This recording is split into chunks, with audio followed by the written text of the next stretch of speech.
কিছু কিছু মানুষ মনে মনে এই সিদ্ধান্তে উপনীত হয়ে যায় যে আমি সারা জীবন ধরে অসংখ্য পাপে নিমজ্জিত ছিলাম, আল্লাহ মনে হয় আমাকে খুব একটা পছন্দ করেন না। কোনো কোনো মানুষ এমনকি এতদূর পর্যন্ত চলে যায় যে বলে ওঠে আল্লাহ আমাকে পছন্দ করেন না, আল্লাহ আমার উপর খুবই রাগান্বিত। আমি জানতাম আল্লাহ এই কাজগুলো আমাকে করতে নিষেধ করেছেন, কিন্তু তারপরেও আমি করেছি। শুধু একবার নয়, বহুবার এই খারাপ কাজগুলো করেছি।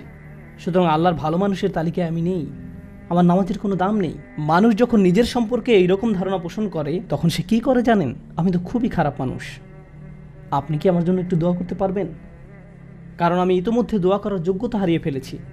এখন আপনাকে আমার জন্য দোয়া করতে হবে, কারণ আমি আশা করছি আল্লাহ অন্তত আপনার দোয়া কবুল করবেন। এতে হয়তো আমার একটা সুযোগ তৈরি হতে পারে, কারণ আমার কথা তিনি শুনবেন না। আপনাদেরকে আবার একটু পিছনে নিয়ে যাই। নূহ আলাইসাল্লাম কাদের কাছে আল্লাহর নিকট ক্ষমা চাওয়ার এই প্রস্তাব তুলে ধরেছিলেন? নূহ আলাইসাল্লাম কি এমন মানুষদের নিকট এই প্রস্তাব তুলে ধরেছিলেন যারা সারা রাত মসজিদে কাটাতো, যারা প্রতি বছর হজ পালন করতে যেত, রোজা রাখত এবং অন্যান্য সৎ কাজ করত? না, নূহ আলাইসাল্লাম ক্ষমা পাওয়ার এই প্রস্তাব তুলে ধরেন ইতিহাসের অন্যতম একটি বিদ্রোহী সম্প্রদায়ের প্রতি, যারা প্রজন্মের পর প্রজন্ম ধরে বিদ্রোহী ছিল। তিনি তাদের বলেন, তোমরা যদি শুধু ক্ষমা চাও, আল্লাহ শুধু তোমাদের ক্ষমা করবেন তাই নয়, বরং তিনি তোমাদের জন্য আকাশের ধনভাণ্ডার খুলে দেবেন। নিজের সম্পর্কে এমন বলবেন না যে আমি অনেক দূরে হারিয়ে গেছি, যদি কিছু হয় তা হবে আমার মায়ের দোয়াতে বা অন্য কারো দোয়াতে। আপনার মনের এমন অবস্থার সুযোগ গ্রহণ করে শয়তান, মানুষের মনের হতাশাজনক পরিস্থিতির সুযোগ গ্রহণ করে শয়তান, আর এর মাধ্যমে তাকে শিরকে নিমজ্জিত করে। এই হতাশা শিরকের একটি দরজা।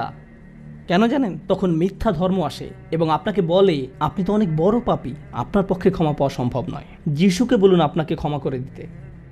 আপনি যিশুর সাথে ভালো সম্পর্ক করুন, তিনি আল্লাহর সাথে আপনার সম্পর্ক ভালো করে দিবেন।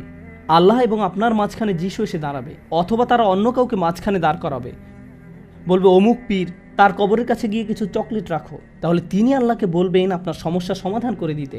আপনি এখন আল্লাহর সাথে কথা বলতে পারবেন না, কিন্তু ওই পীর তিনি আল্লাহর প্রিয় বান্দা, তাই আপনি তার মাধ্যমে আল্লাহর কাছে আপনার দরখাস্ত পেশ করুন। এভাবে শিরকের দরজা খুলে যায়।